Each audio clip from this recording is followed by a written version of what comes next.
How's it going, everyone? My name is Adrian, and welcome back to the Stanley Parable. So here we are again. All of his co-workers were gone. What could it mean? What could it mean? Stanley decided to go to the meeting room. Perhaps he had simply missed a memo. Missed a memo. I'm going to try and find some different endings today that I haven't yet found. When Stanley came to a set of two open doors, he entered the door on his left. Door on the left. You know what? Let's do it this time. And here we are. Yet there was not a single person here either.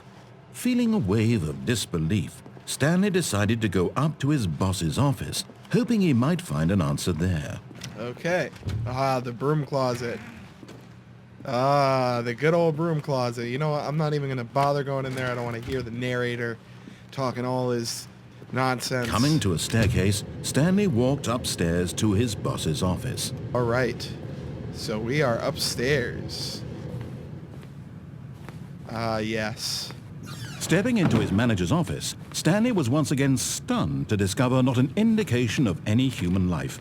Shocked, unraveled, Stanley wondered in disbelief who orchestrated this. What dark secret was being held from him? What he could not have known was that the keypad behind the boss's desk guarded the terrible truth that his boss had been keeping from him. And so the boss had assigned it an extra secret PIN number, 2845. Oops, no. But of course, Stanley couldn't possibly have the known wrong this. thing. 2845. Yet incredibly, by simply pushing random buttons on the keypad, Stanley happened to input the correct code by sheer luck. Amazing. He stepped into the newly opened passageway.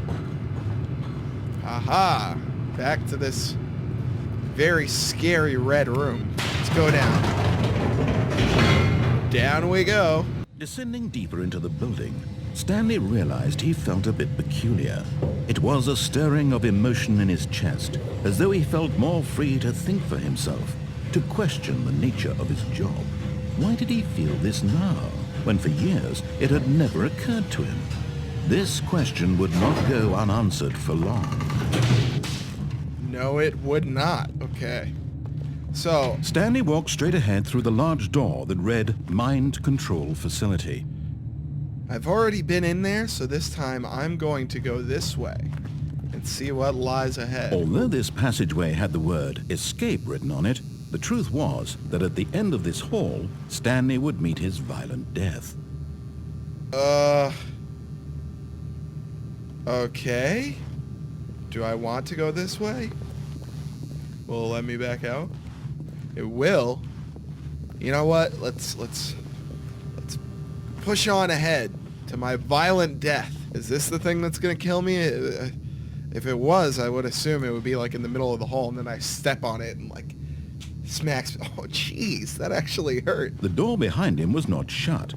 Stanley still had every opportunity to turn around and get back on track. I don't know, man. I don't know. What is this gonna kill me? Am I gonna like somehow fall through the floor, and then it's gonna be like a portal to the ceiling that then I fall and impale myself on this? It said a violent death, so at this point, Stanley was making a conscious, concerted effort to walk forward and willingly confront his death. Oh yeah, and here it is. Red means death. Aha! So there is a portal from the floor to the ceiling, and I am gonna fall and impale myself on that. Maybe not. Okay, what's down here? Oh! Did I die? Oh! Oh my God! Oh! Oh! As the machine whirred into motion and Stanley was inched closer and closer to his demise, he reflected that his life had been of no consequence whatsoever. Oh no! Stanley can't see the bigger picture. He doesn't know the real story, trapped forever in his narrow vision of what this world is. Perhaps his death was of no great loss, like plucking the eyeballs from a blind man. And so he resigned and willingly accepted this violent end to his brief and shallow life. Oh no! Farewell, Stanley. Well, I guess I just gotta embrace. Oh! Farewell, Stanley. cried the narrator, as Stanley was led helplessly into the enormous metal jaws. In a single visceral instant, Stanley was obliterated as the machine crushed every bone in his body, killing him instantly. Jesus. Oh!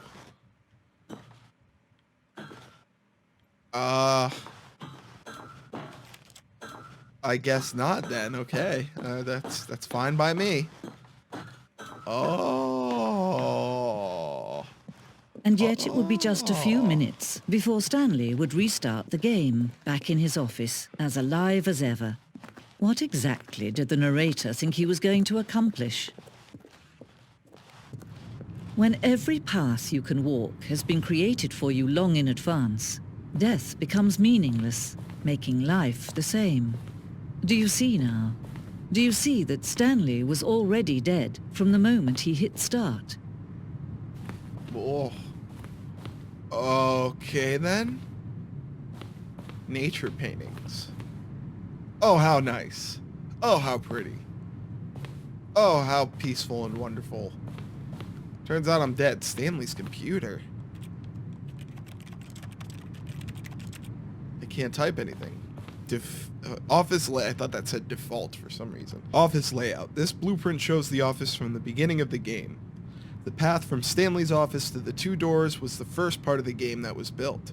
Sections have been added and altered throughout development, though the core layout remains almost identical to the first iteration. Oh, I'm getting a little glimpse here. A glimpse of what happened. Okay, the two doors. The set of two open doors was the very first concrete piece of the Stanley Parable's design. Once this room was created, the rest of the game emerged as an extension of it, an exploration of the contradiction this room posed. Very interesting. Corridor. The pacing of this opening section was important to get right. This corridor has been moved and altered to make sure the player reaches the two doors in a good time. Well, I don't really see how difficult that would be. It's just a fucking straight hallway. Fancy computer. The office. 1, 2, and 3. Can I go through any of these? I cannot. Button sounds. A selection of the sounds used throughout the game when buttons are pressed. Each sound is a mix of a keyboard stroke and a synthesized tone. Oh, those are nice. How very cool. Office computers. Installation. I can't read that. Employee database and the solitaire computer. This is what I'd be spending all my time on. And here are the credits. So if anyone wants to pause and read these. What's over here? So this is like the Stanley Parable Museum, I guess. Maintenance room. An early version of the maintenance room. Boss's office. Screens from the development of the boss's office. I like how they have like bare bones and then some bones and then all bones. All the bones. Over here. There's a lot of different areas to go in this museum. Employee lounge. Underground. An early version of the underground portion of the game. Aha. What's over here?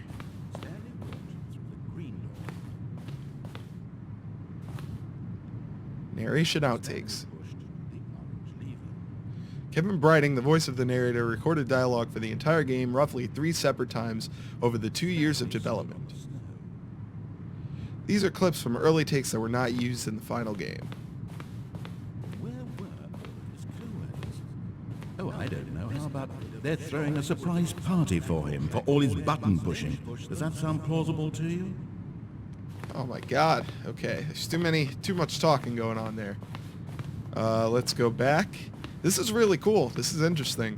I like how this is like an interactive credits screen, I guess, if you want to call it that. Freedom ending. This is the very first incarnation of the freedom ending in the game's alpha. Very cool. Countdown desk. Countdown ending. I don't think I've reached that one. Freedom ending. This is the freedom ending as it existed in beta. And here's the exit. I won't go there yet. I still want to see everything. Countdown room. You know, I don't think I've gotten the countdown ending yet. Monitor room elevator. For a time, the elevator in the monitor room could go up or down with freedom above and countdown below. We abandoned this when players found it too difficult to remember what was up and what was down, and placed the two endings together instead. Oh, okay. So, okay. What is this? The game is now paused. Begin the game again. Resume. Escape menu. For a long time, we had an ending that only ended when the player restarted from the escape menu. Unfortunately, very few players realized this was what they were supposed to do, which was frustrating for everyone. What is this? Zending levers. These levers were originally a part of the Zending. The player would pull a lever, and the narrator would describe what color lever they had pulled. Zending, that's something different. Spoiler alert! This screenshot depicts an early version of the ending known as the Zending, which was eventually cut and merged with another part of the game. Oh, okay, so it was cut. Aha. Ooh, what is this? Zending model. The Zending went through many iterations. This room represents the fourth version of the ending, and we thought it was complete, but decided to abandon and change it again shortly before launch. Oh man, Zending sounded interesting. What is this? We ran 4 major teaser trailers over the course of the game's development, each meant to convey something about the spirit of the game.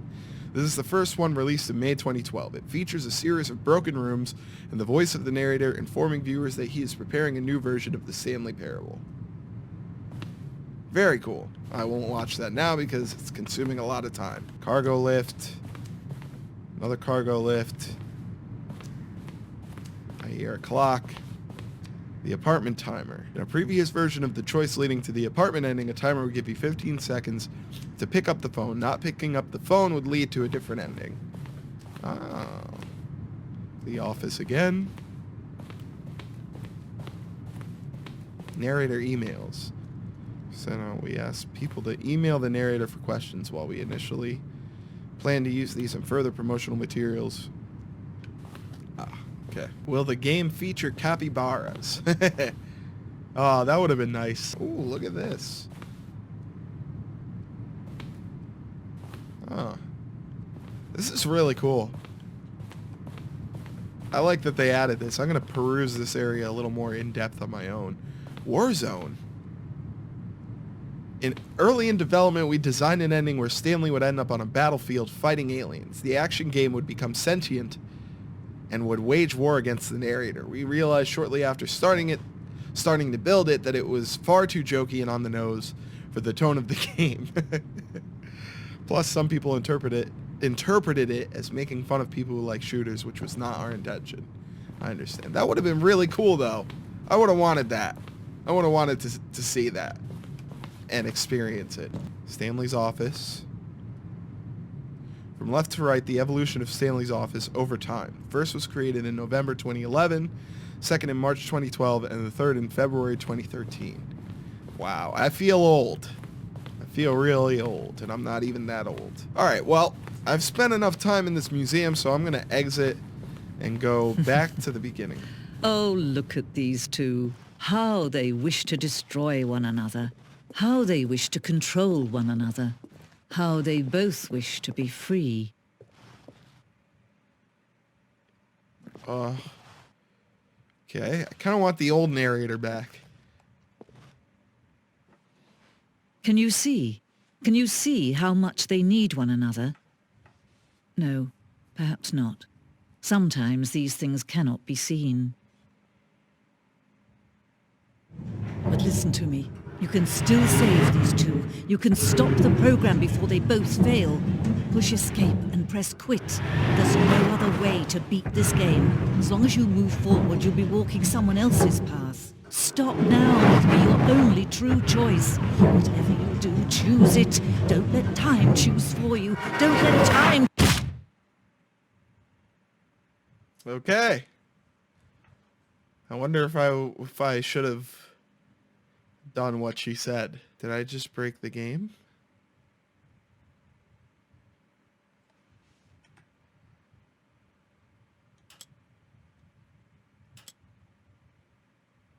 Okay,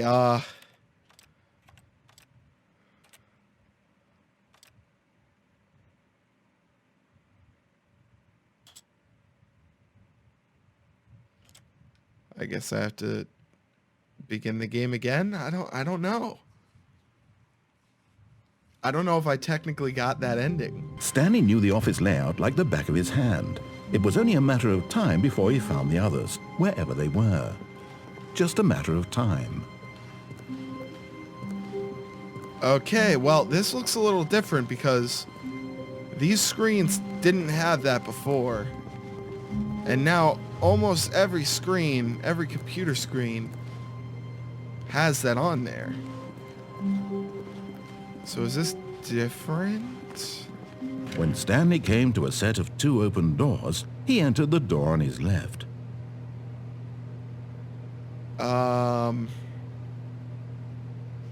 Okay.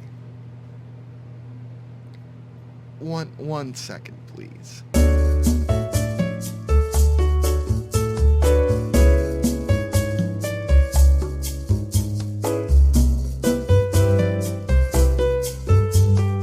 Okay, so it turns out that I didn't necessarily do the wrong thing, and I think that does count as an ending.